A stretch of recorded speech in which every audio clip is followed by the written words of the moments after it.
After saving a lion cub, a man is surrounded by the pride, and what they do is shocking. The morning had begun like any other on the plains of Masai Mara muted winds, a grayish mist curling above the swaying savanna grasses, and David Thompson adjusting the focus on his battered cannon, perched atop a termite mound for the perfect vantage. At 34, David had weathered years of mosquito bites, sunburns, broken camera lenses, and stares from predators only a breath away, all in service to his singular philosophy: observe, never interfere, for 8 years. That rule had kept him alive, intact, respected among the world's most reclusive wildlife photographers.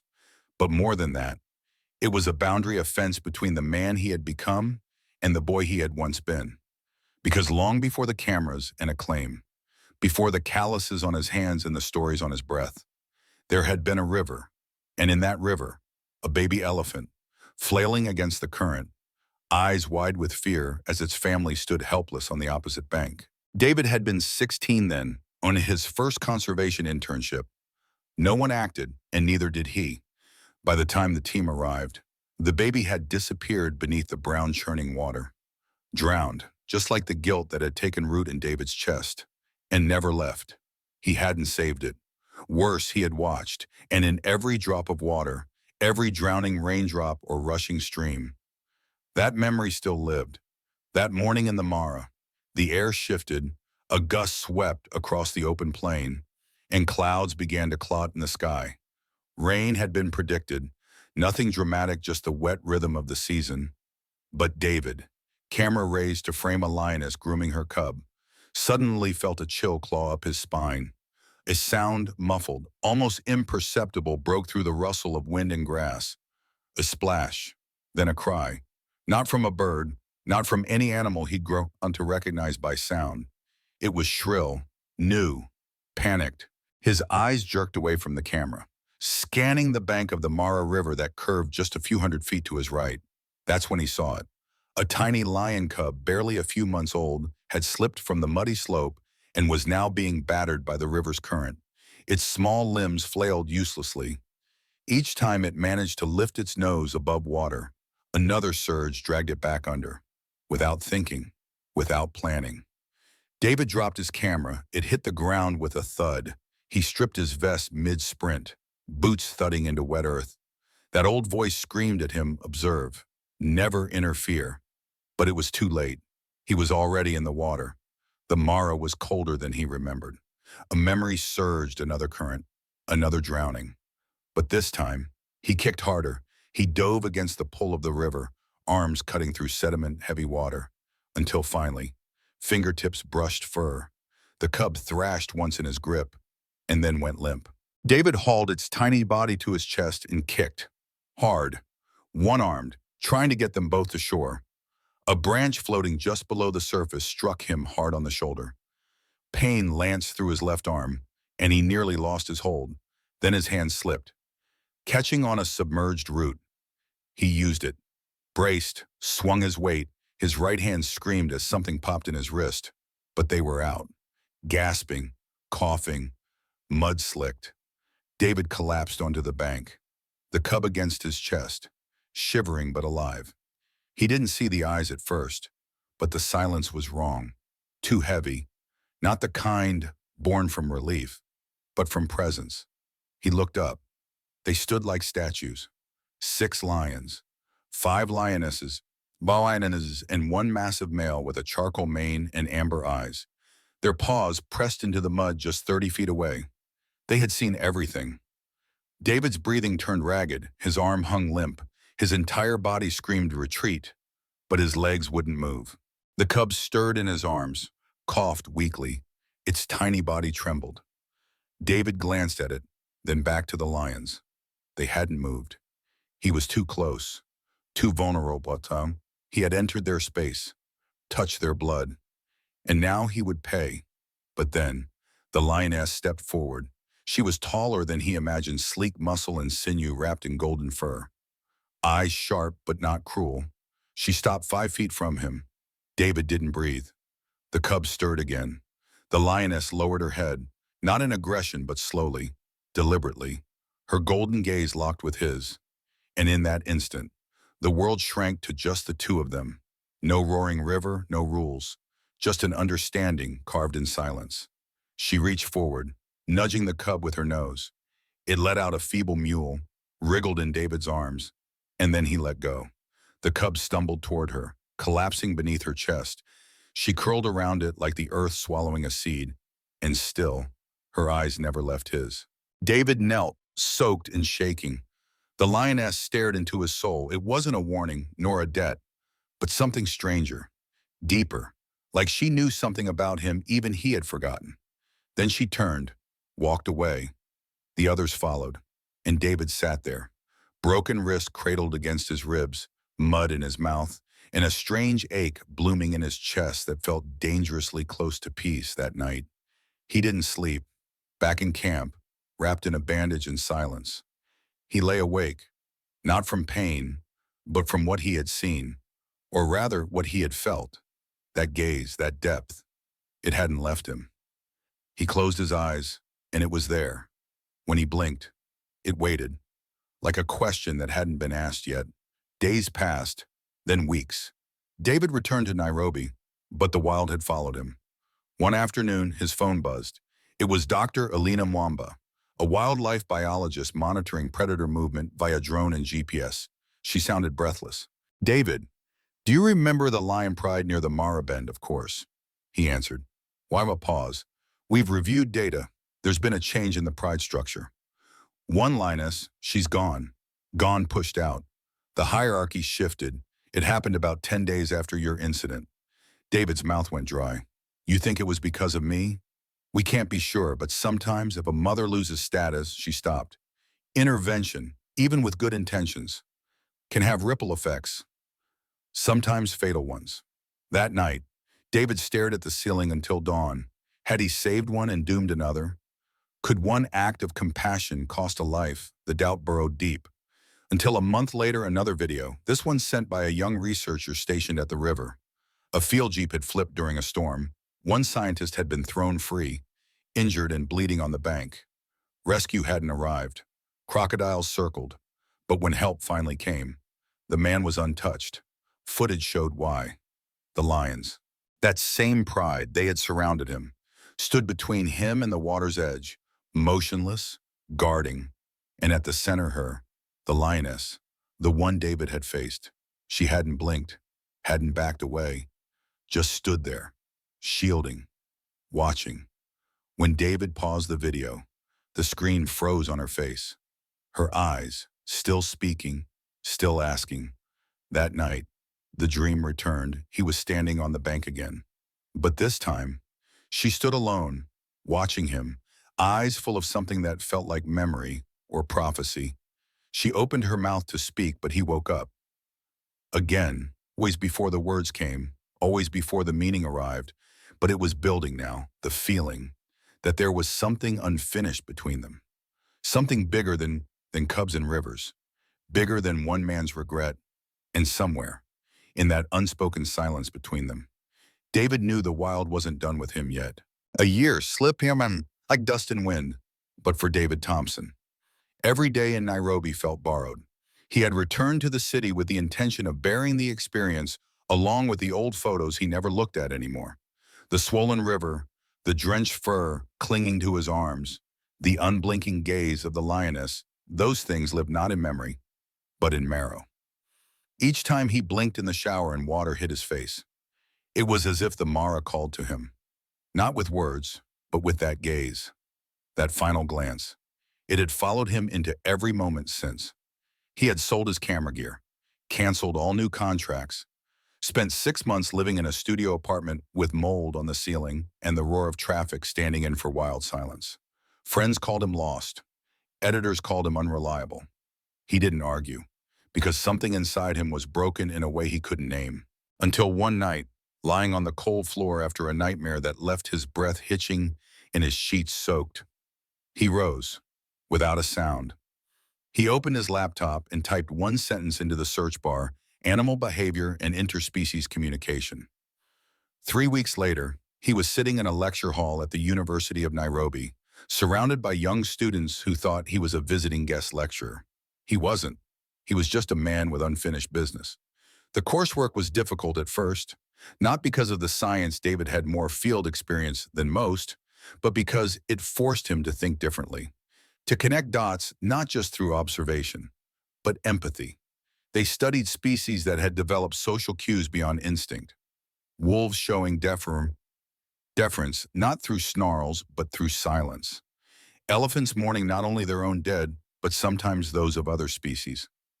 Bonobos adopting orphan chimps. And always, the question loomed: was it memory, emotion, recognition, or something deeper? David didn't speak much in class, but one afternoon, the professor, Dr. Kamal Owino, paused mid-lecture and said, "Thompson, you've been to the Mara. You've seen their eyes. You know what I mean when I say some messages don't require language." David met his gaze. "Yes," he replied simply. That night, instead of dreaming of rivers or claws or screams, David dreamed of stillness, of a sun-baked plain, of eyes meeting across distance, and of a question that hadn't yet been asked. By semester's end, David knew what he had to do. He sold what little he had left: old photos, rare lenses, an autographed copy of his first wildlife collection, and used the money to fund his return. Not as a photographer, not even as a researcher, just as a man chasing a memory. When the bush plane touched down at the same red dirt airstrip he had left a year ago, everything looked the same, but nothing felt familiar. He had no camera now, only a satchel with a journal, a pen, and a recording device in case words ever dared come.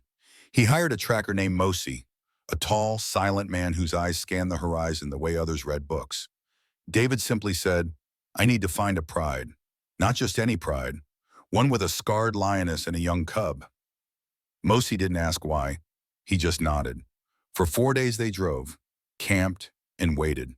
Each morning, David woke before the sun. Each night, he sat by the fire, writing down anything that flickered in his mind's shadows: smells, the shape of a paw print beside the river's edge.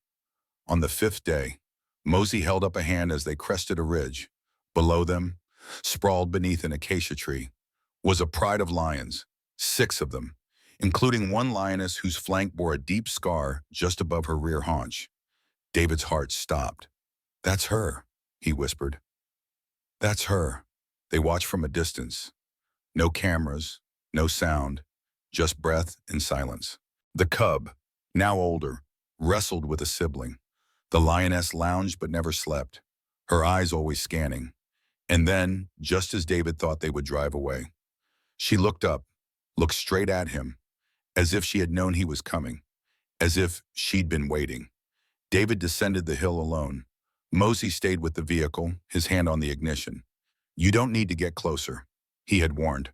But David had to. He moved slowly, unarmed, palms open. The lioness stood, not bristling, not posturing, just watching. Her cubs paused their play and sat beside her. David stopped 50 feet away. He knelt, then slowly opened his satchel. From it, he removed nothing but his notebook. He didn't know why. Perhaps because a camera would have been dishonest. This moment wasn't for recording. It was for reckoning. The lioness began to walk, slow, deliberate steps. The cubs didn't follow. She closed the distance until only 20 feet separated them. David's breath came ragged.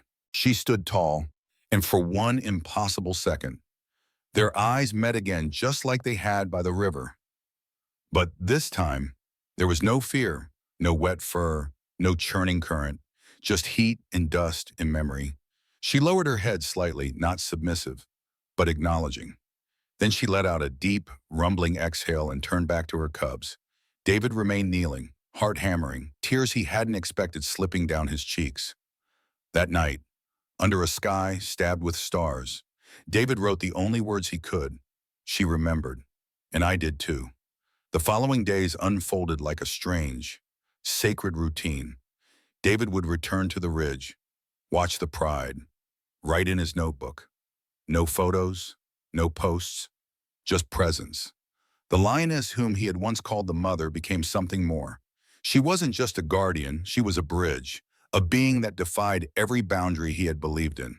And the more time he spent near her, the more he realized something astonishing: the cub, now adolescent, mimicked her. not just in action, but in attention. One morning, David approached quietly and sat near a termite mound. The cub looked up, tilted its head, and slowly walked toward him. Not aggressively, not curiously, but with a calm, almost expectant energy. It sat 20 feet away, blinked slowly, and then it exhaled, just like its mother had. David closed his eyes. Something sacred was unfolding, but nature is never still for long. One night, a storm broke over the plains. Thunder rolled across the sky like a war drum, and lightning split the horizon. David and Mosey stayed in their vehicle. By morning, the ground was soaked, tracks washed away. They searched for 3 days but found nothing. The pride had vanished. Mosey said it was normal they moved with the weather. But David couldn't breathe. He had come all this way, poured himself into the soil of memory, and now gone. He returned to camp empty. But then, at dusk, something moved outside his tent. A shape, four-legged, silent. David stepped out, flashlight low. It wasn't the lioness, it was the cub, alone, mud clinging to its legs. Breath even, it didn't approach, just stood, watching. Then, as if pulled by invisible thread, it turned and walked away into the tall grass. David stood frozen. The meaning wasn't clear, but the message was. She had sent it. One last look. One last lesson. This was not a story of taming, not of saving. It was a story of crossing, of the thread between species, between action and consequence, between seeing and being seen. And somehow, in that space between them, something had been shared, something that didn't need to be named to be true. David returned to Nairobi 2 weeks later, but the city no longer felt foreign, nor did it feel like home, because home, he realized, wasn't a place you stood. It was the place where something had once looked into you and said without words, "I see you," and he had looked back and said, "I see you too." It had been 5 months since David returned to the city, and yet the shape of the savannah still lingered in everything he did. He could no longer hear horns without thinking of thunder rolling over grasslands. The coffee he once brewed every morning now tasted too bitter, too civilized. Even the walls of his flat seemed tighter, as though they recoiled from the silence he brought home from Masai Mara. But most of all, it was her, those eyes that haunted the back of his every thought. Not like a ghost, but like a voice that had never finished its sentence. David took a position at a small conservation NGO, mostly consulting. They wanted him for his field expertise, his name on fundraising documents, his credibility. But he wasn't interested in meetings or handshakes. What fascinated him now was a specific grant request from an obscure German foundation focusing on nonverbal cross-species communication. The wording struck him: long-form empathetic memory, mapping across apex predator species. David laughed when he read it. It was exactly what he had experienced, but buried under academic sterilization. Still, he reached out, curious if they had data, anything to confirm that what he'd lived wasn't just poetry. He got a response in under a day. Not only did they have data, they had evidence, not from Africa, from Alaska, a case involving a grizzly bear and a forest ranger who had saved its cub in 2017. The mother had been spotted 5 years later, tracking the ranger's scent to a cabin days after he died. She sat there for hours before disappearing back into the wild. Unrecorded, unexplained, but witnessed. Something churned in David's chest. These weren't isolated events. Maybe they were glimpses of something more. A form of intelligence humans had long dismissed because it couldn't be measured in lab mice or parrot puzzles. He began writing at night. Not to publish, not yet, but to make sense of the echo. He reviewed every note he had taken in the Mara, every line he had scribbled beside the termite mound. One sentence repeated, "Recognition is not a trick of memory, it is a choice." He knew the lioness had chosen to remember him. And somehow, in that remembering, she had altered the fabric between them. But what he couldn't explain was why. Why had she sent the cub back that night? What did she want him to understand?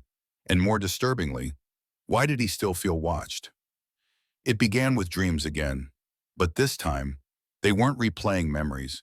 They were showing him things he had never seen, hills he hadn't climbed, A grove of trees with bones half buried in the roots. Sounds low rumbles, not growls, more like vibrations beneath the earth. And always, the cub, no longer small but growing, circling him, not menacing, just orbiting, like a satellite waiting for alignment. One morning, David woke to find an email waiting, no subject, no sender listed, only a thumbnail attachment, a single still frame from a wildlife camera placed near the Mara Basin. Date stamped 4 nights prior. A lioness, scarred haunch, sitting at the bank, alone, staring directly into the lens. David stared back. He hadn't told anyone about her scar. He hadn't shared her image in over a year. Yet there she was. And more curiously, there was something in the photo behind her. Blurred, upright, too large for a hyena, too narrow for a zebra. His hands trembled as he adjusted the contrast. It looked like a human silhouette, watching, waiting. But David knew every researcher stationed there. None had reported being in that zone. He checked with the local guides. No one had been there. That night, he booked a one-way ticket back to Kenya. He didn't bring Mosey this time. Instead, he rented a dirt bike and rode alone into the outer edges of the park, where tourism ended and bushland reclaimed authority. He slept under canvas, ate dry rations, and kept only a journal and a field recorder.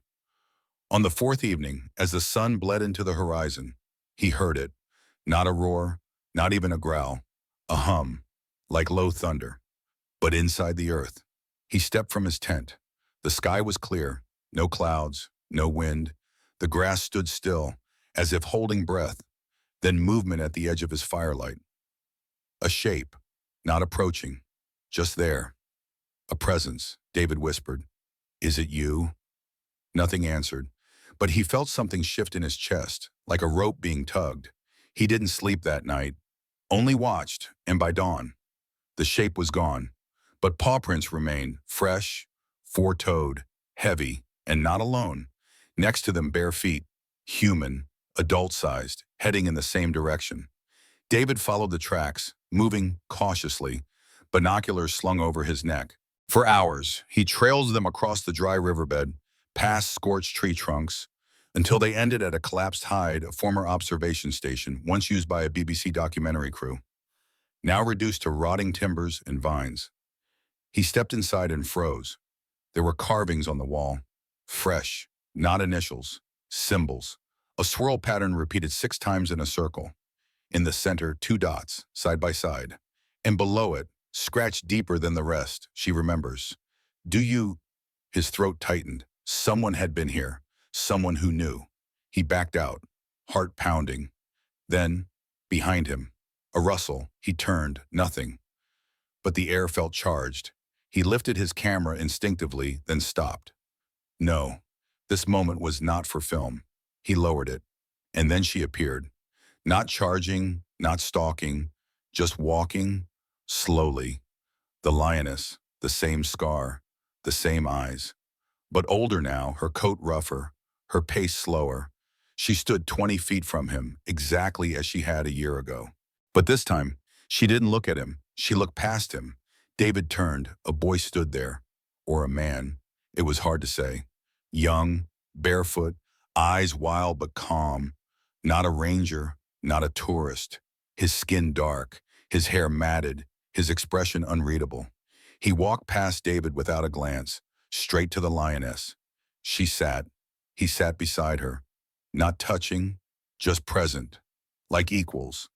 Then, without speaking, the boy reached into a pouch slung across his shoulder and pulled out something wrapped in cloth. He set it down between them and stepped back. The lioness nudged it open. Inside was a carved stone, like the symbols on the wall. She sniffed it once, then stood and walked away. The boy followed. David stood frozen. The message was clear. He had not been the only one she remembered, and he was not the only one called. When he returned to camp that night, he recorded a single sentence. There are others who hear the wild speak, and they answer. That sentence would never appear in any scientific journal, but it would anchor the first page of the book he hadn't planned to write. A book not about lions or about men, but about the space between them. The eyes that watched, the choices that echoed, the wildness we carry without knowing, and the day we realize that we are not separate from nature, but invited by it, remembered by it, and perhaps, someday, understood by it. David couldn't return to Nairobi after what he had seen. Something had shifted in him again. But this time, it wasn't a tremor of awe, it was the pull, magnetic and inescapable, as if the very ground had called his name. He remained near the old BBC outpost for 3 more days, trying to make sense of the symbols carved into the decaying walls. They weren't just art, nor were they random markings. Every swirl, every dot had intention, rhythm, and recurrence, as if someone had been recording, transcribing not thoughts, but patterns. On the second night, he sat in the crumbled shadow of the observation post, staring up at the stars as cicadas buzzed low and steady. The fire had died down to orange embers, and that was when he heard it, a low-pitched vibration. Not from the earth this time, but from the edges of the trees. It wasn't animal, it wasn't human, it was both. A frequency more felt than heard, like the moment just before thunder. He rose slowly, grabbed the field recorder, and turned toward the sound. But there was nothing, just the trees, and the knowledge that something or someone was close. The next morning, he found new tracks outside his tent. Not lion, not human, but something in between. Wide prints, light pressure, and only a few steps. They stopped just feet from the canvas flap, then turned back. It wasn't curiosity, it was a message: we know you're here. He spent the day mapping the area again, drawing a perimeter of where the lioness had appeared, where the boy had walked, where the symbols had been etched. But something still didn't add up. Why that outpost? Why now? And how could the boy have survived out here alone the next day? He returned to the ridge overlooking the valley. From that height, the landscape opened like a pulse waves of golden grass, dappled shadows of acacia trees, and far in the distance, movement, a pride, but not hers. Different configuration, no scarred lioness, no cub. Still, he watched. He had begun to see lions differently now, not as apex predators or symbols of wild strength, but as keepers of a truth humans had forgotten how to read. That night, he finally played back the field recording he'd captured near the trees. The audio was quiet wind, insects, but just after the 15-minute mark, the frequency returned. It was real, a sustained tone, undulating slightly, like a sub-bass wave. It lasted 13 seconds. He looped it, played it again, then filtered out the background. The tone remained, and buried inside it, a subtle rhythm.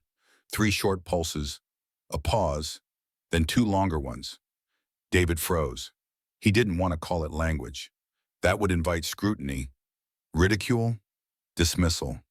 But it was pattern, it was deliberate, and it had been directed at him. He radioed a contact back in Nairobi, Professor Makena Lual, a linguist who had recently been mapping whale communication off the Kenyan coast. He didn't tell her everything, just asked if she could run the frequency through her pattern-matching software. 2 days later, she called back. "Where did you get this?" she asked, voice tinged with alarm. "Somewhere near the Mara," he replied vaguely. "Why?" She paused. "Because the frequency range isn't mammalian, not in the traditional sense. It's below the range of lion vocalizations, and yet there's syntax, not words, but structure." David exhaled slowly. "So it's real, yes," she said. "But I don't know what it is." He didn't sleep that night. He walked the perimeter of his camp again and again, listening for the tone, watching the sky. He began to write with manic focus, not for clarity, but for survival, as though writing were the only thing anchoring him to the world of men. On the 5th day, just as he was preparing to pack up and leave, he saw it again, the boy, standing at the tree line, still barefoot, still quiet. But this time, he wasn't alone. The cub was with him, no longer small, but taller, leaner, eyes deeper. The boy raised a hand, not in greeting, in summons. David hesitated, then followed. They walked for over an hour, through scrubland, dry gulches, and open field. Neither spoke. Neither needed to. They arrived at a low hill one David had never climbed before, crowned with blackened stones. A circle, old, older than colonial maps, older than language. The boy stepped inside. David followed. At the center of the circle, carved into the dirt, were new symbols, fresh, different. David knelt, studying them. Some were variations of the swirls from the outpost, but others were entirely new interlocked triangles, vertical lines, dots that rippled outward like impact marks. He didn't know what they meant, but he felt them. The cub sat down beside the boy, and then something astonishing happened. The boy placed his palm on the ground, flat. The cub did the same paw to earth, and then both turned their eyes toward David, expectant, inviting. David knelt lower, placed his hand where theirs had been. The soil was warm, vibrating, gently, steadily. A pulse, not from wind, not from seismic tremor, from something else, from the circle itself, a message, a memory, shared. He didn't move for what felt like an hour. When he finally opened his eyes, the boy was gone. The cub, too. Only the circle remained, and the echo in the ground beneath his hand. He returned to his tent at dusk. The fire he had built that morning was still crackling, untouched by the wind. A sign, perhaps. But more than that, it was an invitation. That night, he didn't dream. For the first time in months, he simply slept. The following morning, he packed his tent, erased his footprints, and left behind the ridge. He returned to Nairobi not as a man retreating from the wild, but as someone carrying it with him. He met with Makena in person, shared more of what he had seen. She listened, not with skepticism, but with the quiet stillness of someone who had also once heard something she could not explain. Together, they agreed on a project, not a paper, not a documentary, something new, a network, a place for people who had encountered that which science could not yet define. Whispers in mountains, frequencies in forests, eyes that remembered. They called it the Witness Circle, not because they had proof, but because they had seen. And perhaps, someday, others would too. David never returned to the Mara after that, but he didn't need to. The wild no longer lived in photographs or journals or scars. It lived in him, in the frequency that hummed beneath his breath, in the dirt beneath his fingernails, in the knowledge that somewhere out there, a lioness once looked into a man and chose to remember. And that memory changed everything. Years passed, but the memory never faded. It didn't dull or soften with a time like other recollections do. It sharpened instead like a tool, like a question waiting for a final answer. David Thompson had long stopped being the man with a camera, the observer hidden behind the lens. He was no longer a chronicler of nature, not in the way the world understood it. He was something else now, a carrier of a message that had no written language, a translator of silence. The Witness Circle had grown beyond anything he imagined. At first, it was just him and Makena, sitting in a dim Nairobi office with coffee-stained notebooks and a corkboard littered with strange maps and unverified reports. But then came the letters, dozens, then hundreds. From rangers in Patagonia who swore a wild puma tracked them across 3 separate valleys, never attacking, just watching. From shepherds in Mongolia who claimed snow leopards stood at a distance during a burial, then vanished into a storm. From villagers in Indonesia who left food offerings for a tiger with a blind eye and said the tiger bowed in return. These were not stories, they were echoes, and all of them carried the same undertone, like a chorus waiting for harmony. Recognition, connection, memory. David had become the quiet node in the center of a growing web. He didn't seek publicity, refused interviews, turned down documentary deals. His work became quieter, deeper, not seeking proof, but understanding. He began to study the way animals look at each other, how long they held eye contact, when they broke it, what body signals accompanied those moments.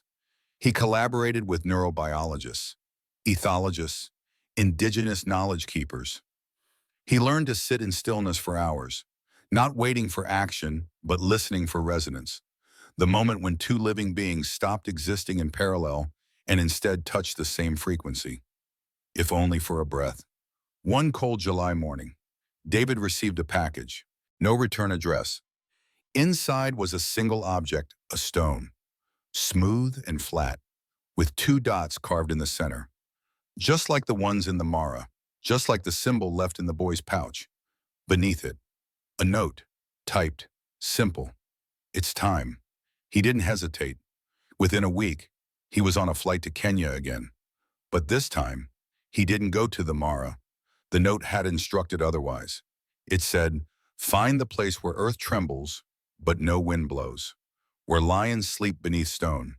David knew what it meant. Mount Suswa, a collapsed volcano with hundreds of lava tubes beneath it, a sacred place for the Maasai, a place few outsiders were allowed to enter.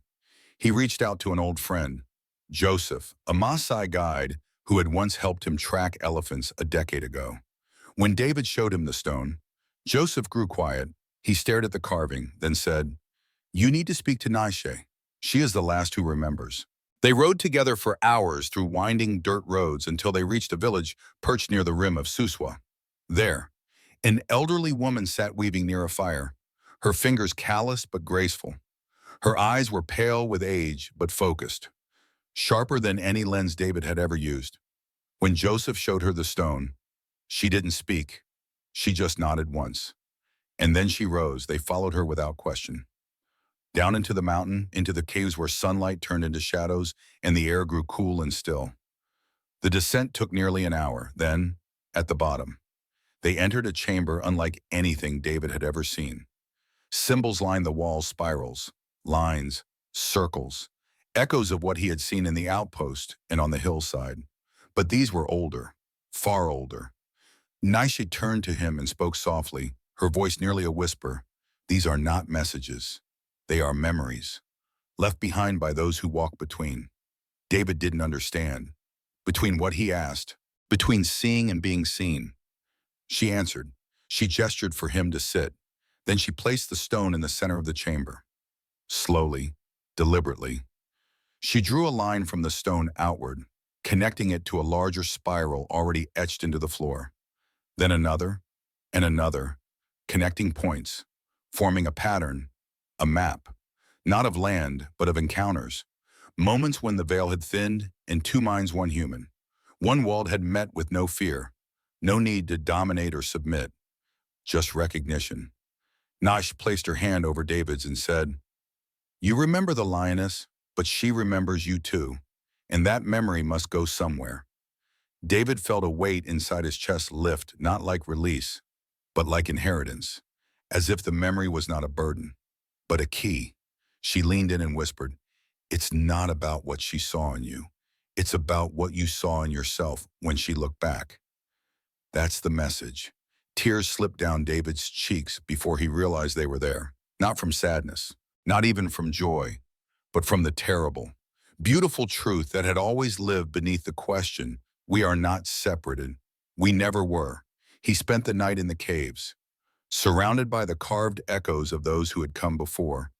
And as he drifted into sleep, he dreamed not of the river, not of the cub, but of walking beside the lioness, not as man and animal, but as two beings made of story and dust, shadow and breath. No words, no fear, just knowing. When he awoke, Nish was gone. Only the stone remained in his hand. He climbed back into the sunlight, and the world looked different. Not new, not changed, just clearer, as though he could finally see the threads tying every tree, every gust of wind, every bird call, together. He didn't return to the village. He didn't go back to Nairobi. Instead, he traveled north, following a feeling he couldn't name. He spent time with nomadic herders, sat in silence with leopards at dawn, watched vultures spiral over canyons until the sun dipped and stars scattered. Eventually, he stopped carrying notebooks. He stopped recording. He stopped trying to prove. He had understood, at last, what the lioness had offered him that day on the riverbank. It wasn't just a moment. It wasn't just forgiveness. It was trust, a glimpse into a way of being that existed before language, before logic. And it was enough.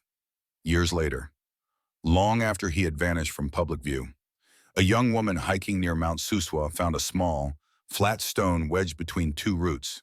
On it were two dots. Beside it, scratched into bark, were words in English, if you are here, then you already know. And beside that, the faintest etching of a paw print worn by rain, but unmistakable. She picked up the stone and carried it with her, not understanding why, but feeling, somehow, that it mattered. The memory had stayed. And it would go on.